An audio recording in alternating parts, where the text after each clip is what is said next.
আসসালামু আলাইকুম রহমতুল্লাহি ওয়া বারাকাতুহু। সম্মানিত দর্শক, আজকের ভিডিওতে বাংলাদেশের সাম্প্রতিক রাজনৈতিক হালচাল নিয়ে আলোচনা করব।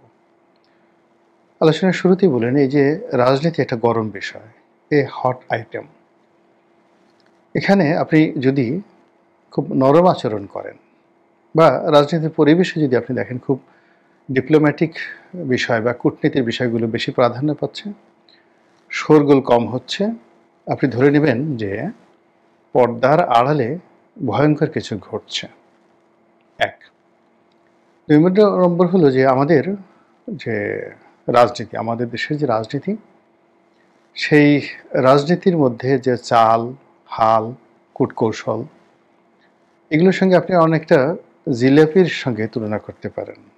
আবহমান বাংলায় জিলাপির যে জনপ্রিয়তা, এটা আবাল-বৃদ্ধ বনিতা, খুব ডায়াবেটিস ইদানিং যাদের খুব বেশি হয়ে গেছে, তারা ছাড়া মোড়লের সবাই যদি গরম গরম জিলাপি কাউকে দেওয়া হয়, একেবারে ভেজে ভেজে দেওয়া হলো, সেই জিলাপি পছন্দ করেন না। আমাদের বাঙালির মধ্যে এরকম লোকের সংখ্যা খুব অল্প।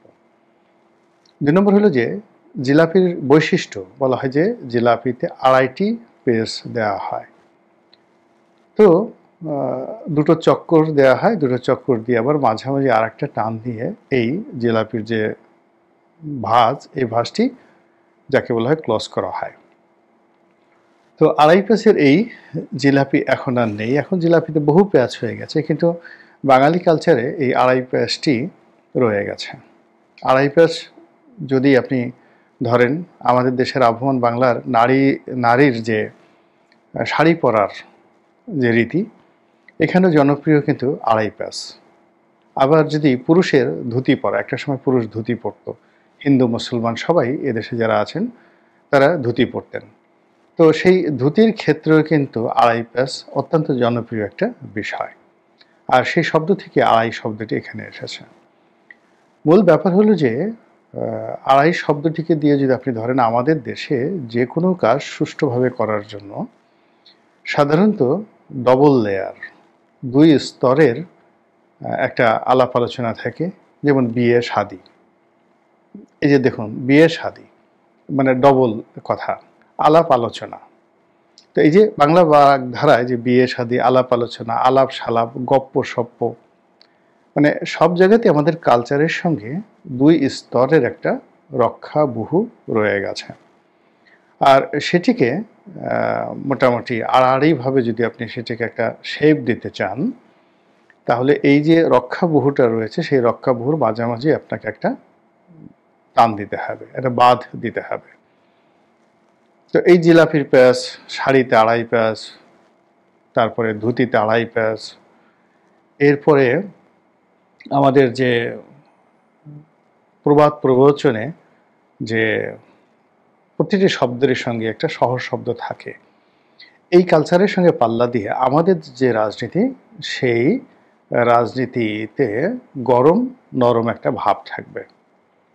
মানে এখানে খুব গরম থাকবেন একচেটিয়া এভাবে, এখানে আপনাকে যেভাবে একটা ফ্যাসিবাদী চরিত্র দিয়ে দেবে, আপনি ইচ্ছা করলে হিটলারের মতো বা মুসলিনের মতো এই বাঙালিকে আপনি খুব বেশি দিন রাখতে পারবেন না। এই বাংলাদেশে বহু মানুষ চেঙ্গিস খান হওয়ার চেষ্টা করেছেন, হালাকু খান হওয়ার চেষ্টা করেছেন, কিন্তু পারেননি। তারা একবার চেষ্টা করেছেন, ২ বার চেষ্টা করেছেন, এবং ২.৫ বারে গিয়ে তারা জাস্ট তাদের জীবনের ছেদ ঘটেছে। তো সেই দিক থেকে আপনি যদি শেখ হাসিনার সর্বশেষ জমানা দেখেন, তাহলে আপনি দেখবেন যে দুটো নির্বাচন করেছে। ২ নম্বরে দুটো নির্বাচন, আর ২.৫ পেঁয়াজ মানে আরেকটা নির্বাচন করেছে, ৩ নম্বর নির্বাচন, কিন্তু সেটা ২.৫ পেঁয়াজ পর্যন্ত যেতে পারেনি। ২.৫ পেঁয়াজের মধ্যেই কিন্তু সেই নির্বাচনের ইতি ঘটেছে।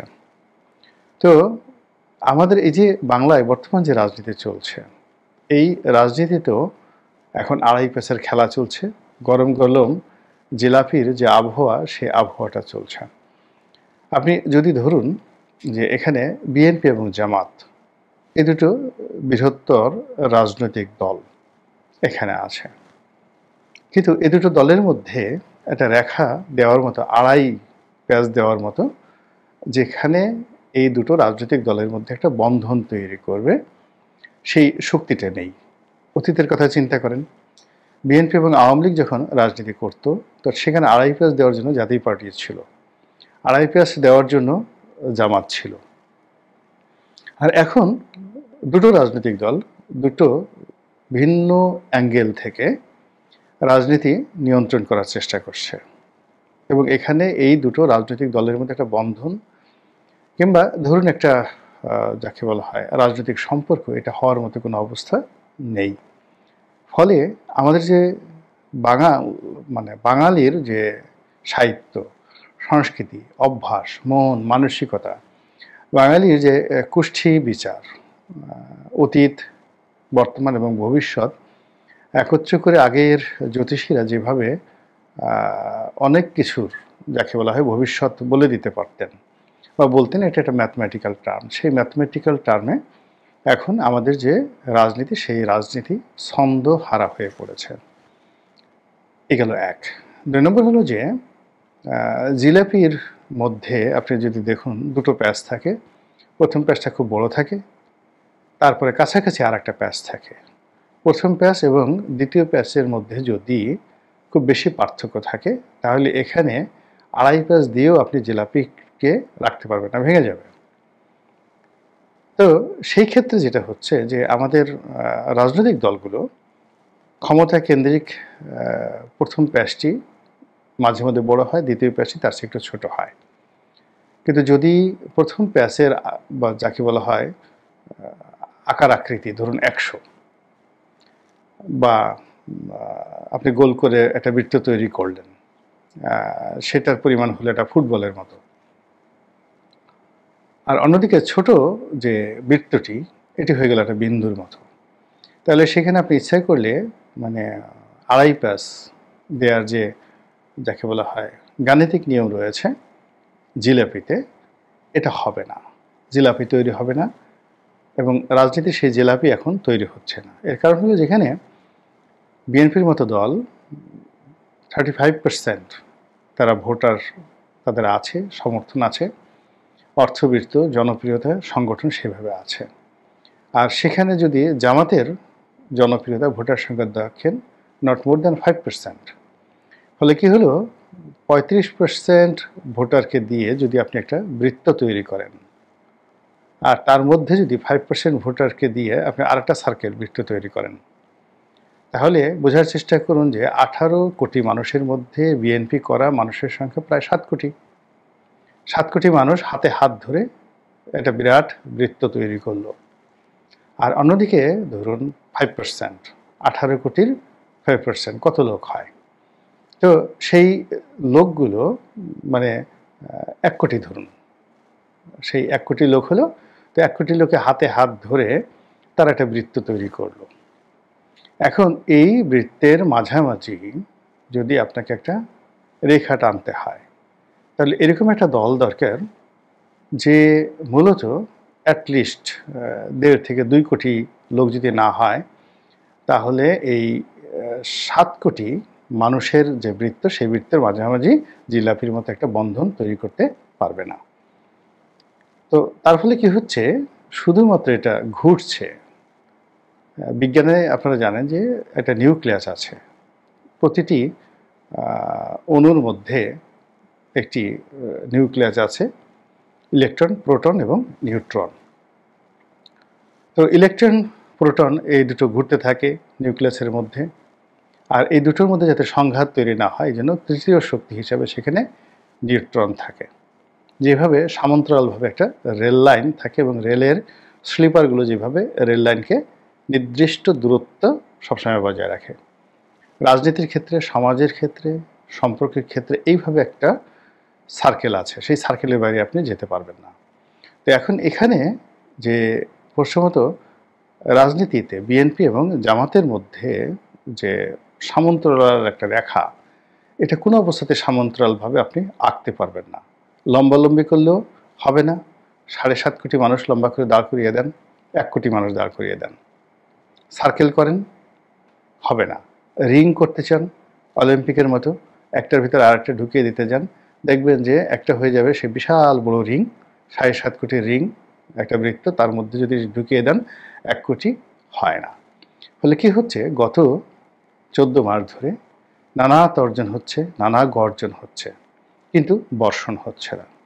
দ্বিতীয়ত, আপনার একটা সার্কেল, জিলাপি সবাই তৈরি করতে পারে না, আপনি পারবেন না। এটার জন্য অনেকগুলো মেকানিজম আছে। চিনির পরিমাণ, তারপর শেষে সেখানে যে ময়দার যে উপকরণটা যেভাবে মিক্স আপ করা হয়, যেটাকে খামি বলা হয়, খামি যেভাবে তৈরি করা হয়, তো সেই খামি তৈরি করার কৌশল আছে, ভাজার কৌশল আছে, তেলের কৌশল আছে, চিনির মিশ্রণের কৌশল আছে। সব মিলিয়ে এটি একটি উপাদেয় খাবার হয়, কেবলমাত্র নিখুঁত কারিগরের অধীন।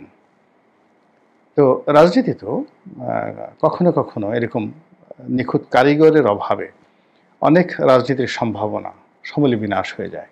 আপনার কাছে সব উপকরণ আছে, কিন্তু নষ্ট হয়ে যায়।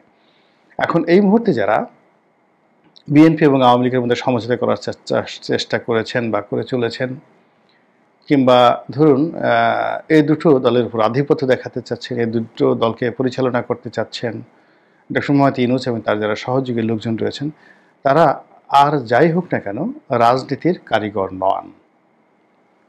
জিলাপির কারিগর শুধুমাত্র জিলাপি বানাতে জানে, কিন্তু আপনি যদি একজন অ্যারোনটিক্যাল ইঞ্জিনিয়ার এনে দেন, আপনি যদি নাসার একজন পাইলটকে এনে দেন, কেউ মানে পৃথিবীর সবচেয়ে বড় রকেট যিনি চালান তাকে এনে দেন, টমাস আলভা এডিসনের মতো একজন লোককে এনে দেন, বলে যে তুমি জিলাপি বানাও, সে পারবে না।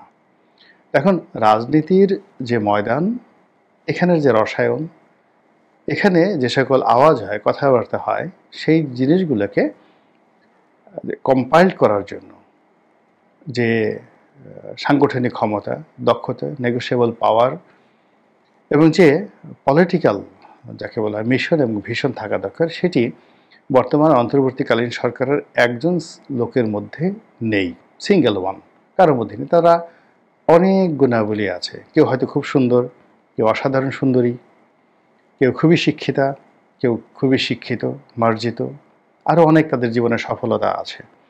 কিন্তু রাজনীতির এই ময়দানে যাদেরকে নিয়ে তিনি জিলাপি তৈরি করবেন, সেই কৌশল তাদের মধ্যে নেই।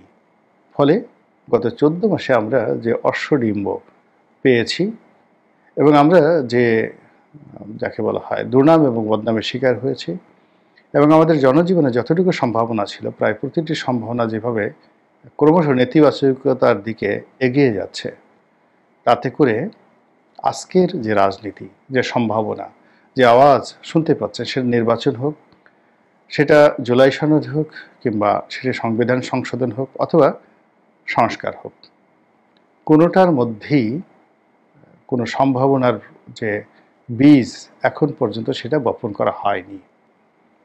ফলে দিশাহীন একটা জাতি অনির্ধারিত একটা গন্তব্যে এগিয়ে চলছে। সেই গন্তব্য কোথায় এবং কিভাবে শেষ হবে, একমাত্র বিশ্বজাহানের মালিক আল্লাহ রাব্বুল আলামিন জানেন। মহান আল্লাহ আমাদের সবাইকে হেদায়েত দান করুন এবং হেফাজত করুন। আসসালামু আলাইকুম ওয়া রাহমাতুল্লাহি ওয়া বারাকাতুহু।